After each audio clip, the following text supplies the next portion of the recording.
Welcome to second PUC and welcome to accountancy classes. So in first PUC, all of you studied the two textbook prescribed by the NCERT syllabus. Accountancy two textbook you have studied.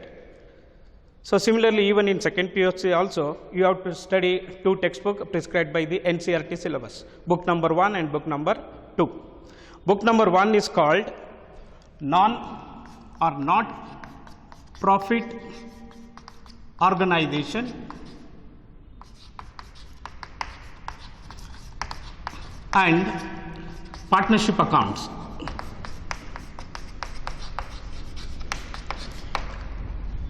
Non-profit organization or not for profit organization and partnership account. So in this first chapter, you are going to study accounting for non-profit organization and second chapter accounting for partnership. I am writing short term here, accounting for partnership, basic concept. Chapter number 3, accounting for reconstitution of partnership firm. There, a chapter is called admission of a partner. Admission of a partner. Chapter number 4, same, reconstitution of partnership firm. Retirement or death of a partner. Chapter number 4 is called reconstitution of partnership firm, retirement or death of a partner. Chapter number 5, dissolution of partnership firm. Chapter number 5, dissolution of partnership firm. So these are the 5 chapters you have to study in the first book. So second book is called company accounts. Second book is called company accounts and analysis of financial statement. Analysis of financial statement. So in this chapter you have to study 6 chapters. So chapter number 6, issue of share. Chapter number 7, issue and redemption of debentures. Issue and redemption of debenture. Chapter number 8, financial statement of company. Financial statement of company. It's also called company accounts. Chapter number 9, analysis of financial statement. Analysis of financial statement. Analysis of financial statement. Chapter number 10, accounting ratio. Chapter number 10, accounting ratios. And chapter number 11, cash flow statement. Cash flow statement. See, these are the 11 chapters you have to study. These are the 11 chapters you have to study in your second PUC. That's what I repeat again, book number 1 and book number 2. So every chapter has its own importance and every chapter minimum 9 marks is there.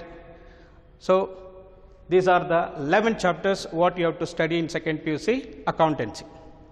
So before starting my syllabus, we'll have a small glance on what you have studied in first PUC accountancy. Yeah, of course, first PUC accountancy you all studied accounting, chapter number 1 accounting and definition of accounting, meaning of accounting, features of accounting, then accounting concepts, accounting conventions, Similarly, very important, accounting equation. Similarly, you have studied accounting equation. Assets is equal to liabilities plus capital. Very important for accountancy students also that. Then you have studied a very important chapter called journal, ledger, very important. Even this year also we required journal and ledger. That is a base. Based on that, you will go for the second PUC. After journal and ledger, of course, you have studied subsidiary books. Subsidiary books like purchase book, sales book, purchases return book, sales return book, cash book. Yes, of course, double column cash book, you had a problem on double column cash book for 12 marks. Then bank reconciliation statement. Then bill of exchange. Then you also studied chapter called financial statement. Trial balance, rectification of errors, then bill of exchange, then single entry system, or what you call accounting from incomplete record, computerized in accounting system. Okay, all these you have studied in first PUC. Very important is what you studied, a financial statement, this chapter in first PUC. Trading account, hope you remember, trading account, profit and loss account, and balance sheet, hope you remember. Okay, what you have studied, financial statement, that is sole trading, final accounts of sole trading. Trading account to know gross profit, profit and loss account to know net profit, and balance sheet to know assets and liabilities and capital position.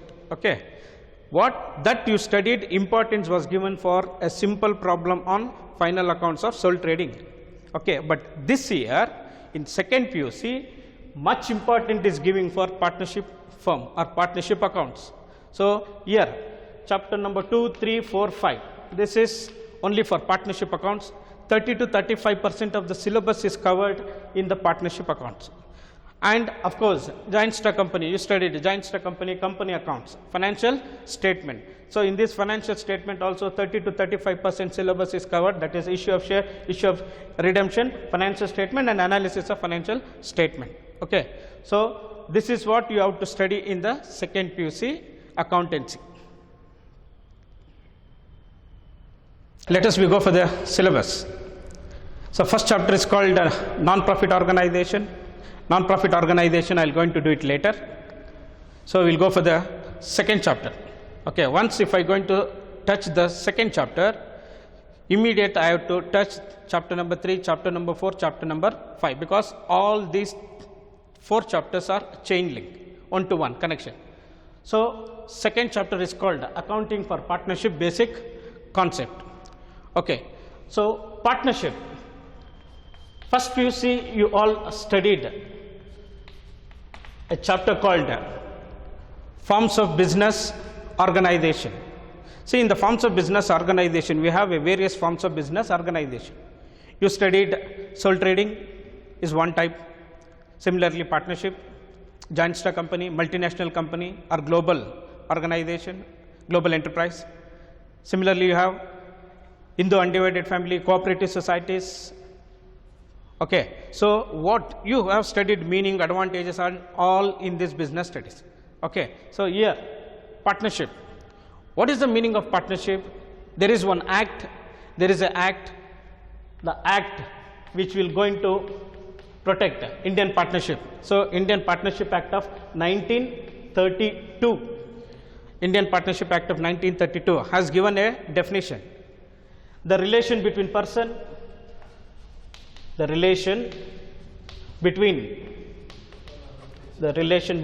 person who have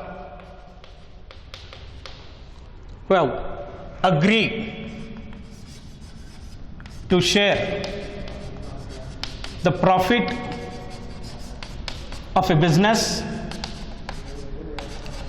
a business, carried on by all, or any of them acting for all.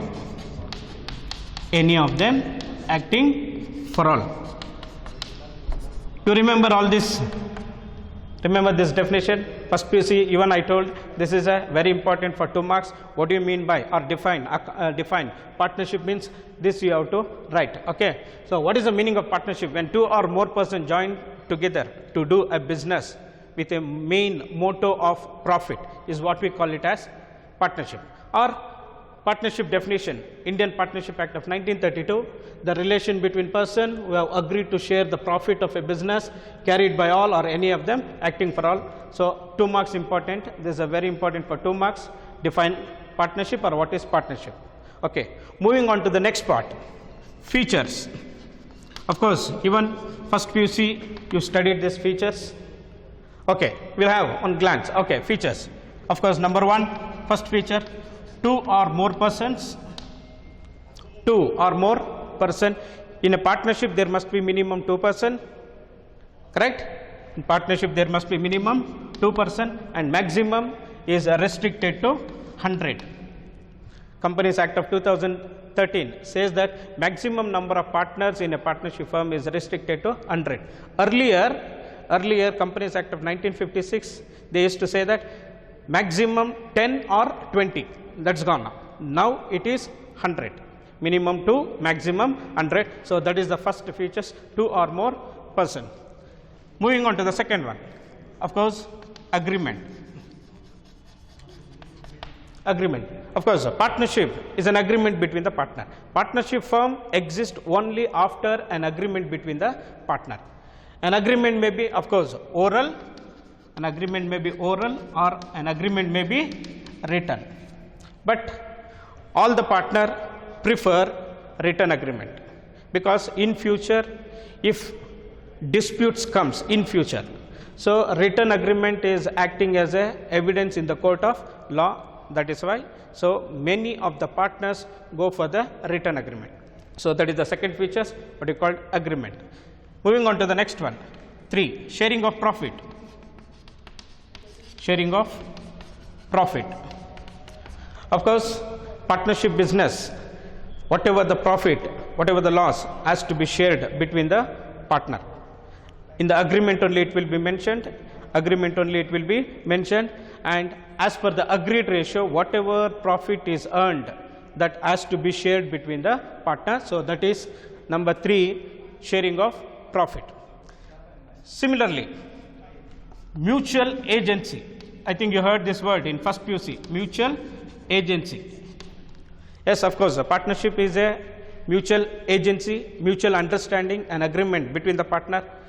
Mutual agreement, mutual agency. What is that mutual agency? Yes, in the definition I told, business should be carried by all or any of them acting for all. See, for example, there are 3 partners, A, B, C. There are 3 partners, A, B and C. A is acting as a manager. When A is acting as a manager, B and C has to follow because B and C accepted that A has to follow as a manager. When A is having a financial contract with the D, when A is having a financial contract with the D, B and C is also responsible, not only A. Okay, that is what? Mutual agency, mutual understanding.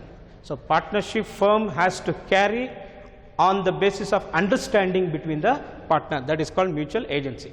Every partner in partnership acting as a 2 body, principal as well as agent.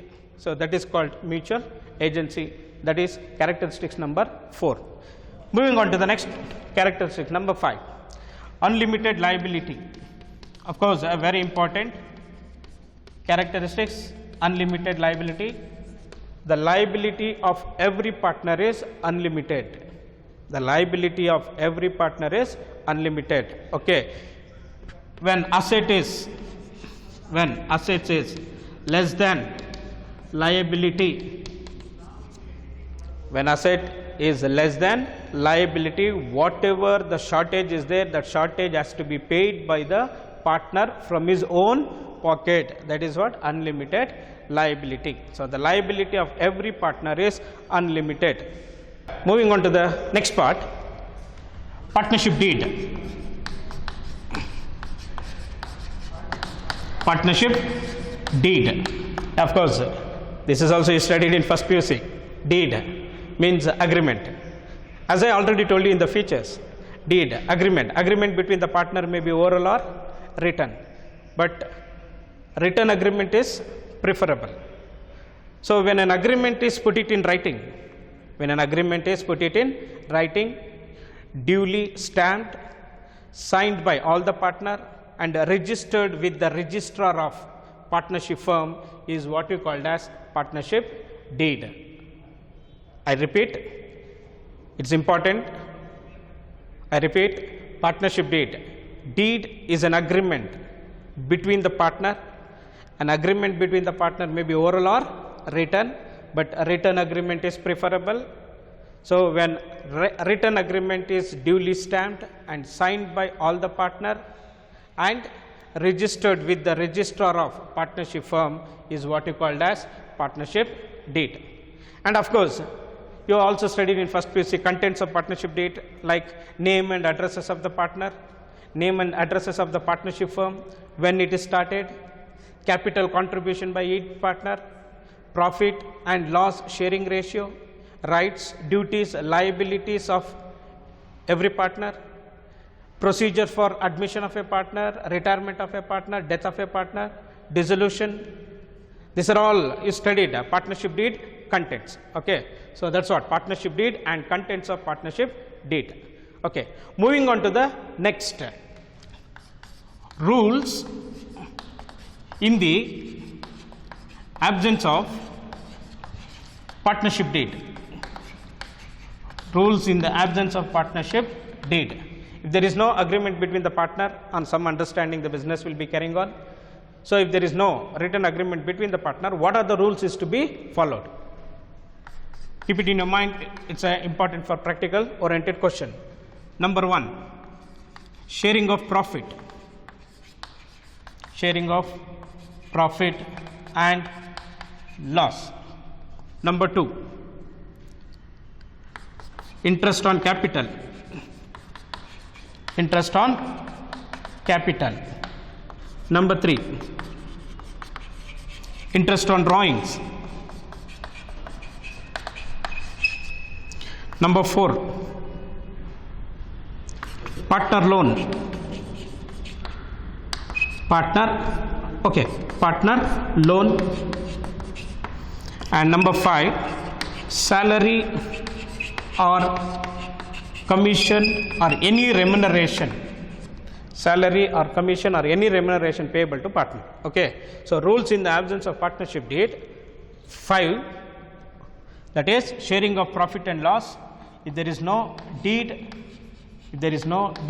of course, profit or loss should be shared between the partner equally. Interest on capital, no interest is entitled to claim by any partner. No interest is claimed by any partner. Interest on drawing, no interest on drawing is to be charged. No interest on drawing is to be charged.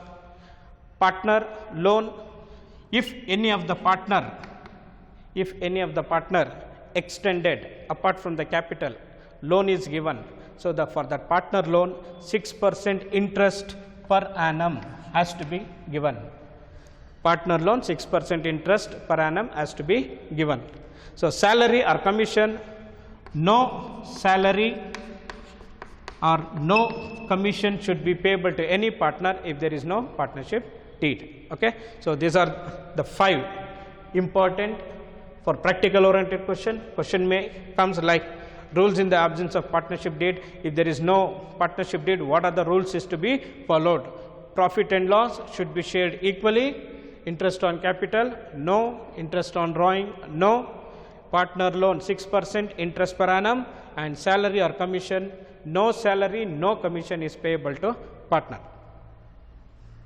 Moving on to the next part, special aspects of partnership accounts.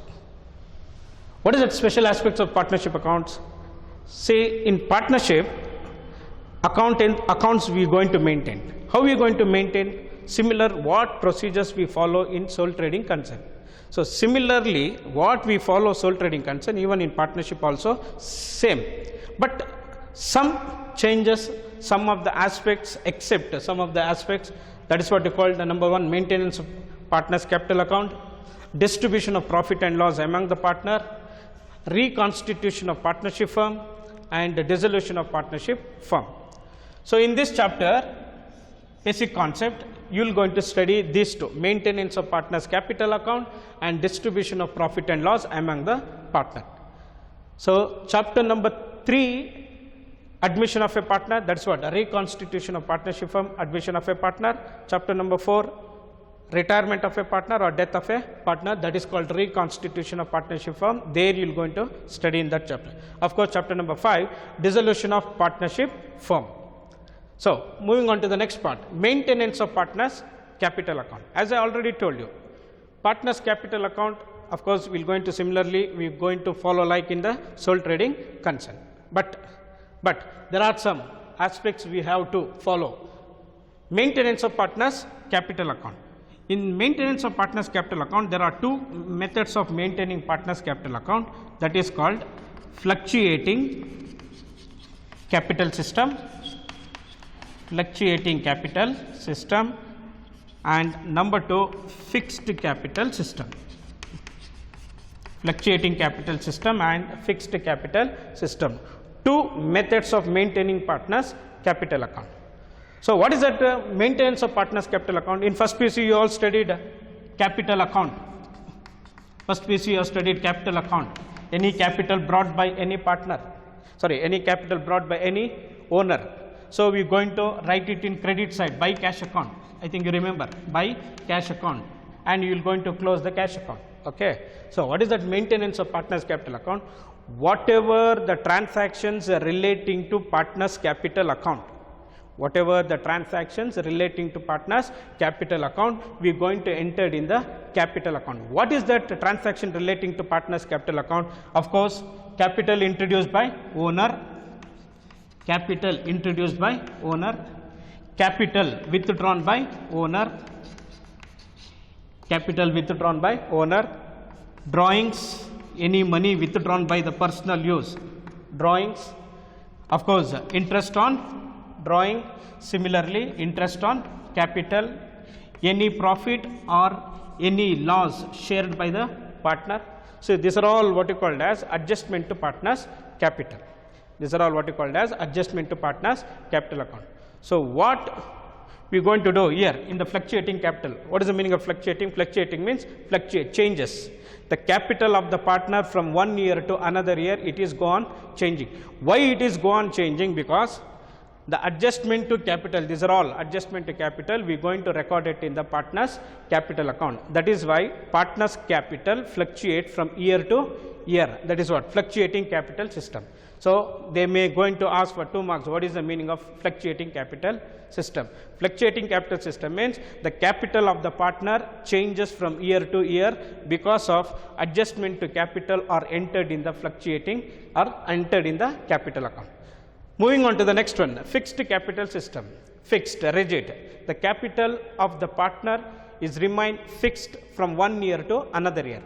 Why it is fixed 1 year to another year? Because the adjustment to capital, whatever I have written on the board, the adjustment to capital will be recorded in one account called current account.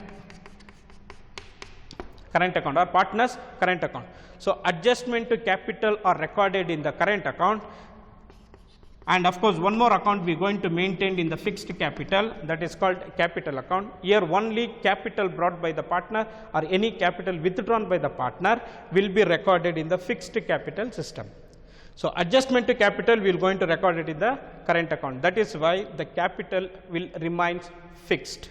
Of course, this is also important for 2 marks. What is the meaning of fixed capital system? The capital of the partner will be fixed from year to year because adjustment to capital are recorded in the partner's current account. Got it? So next class today I am going to start a problem. Thank you. Have a nice day.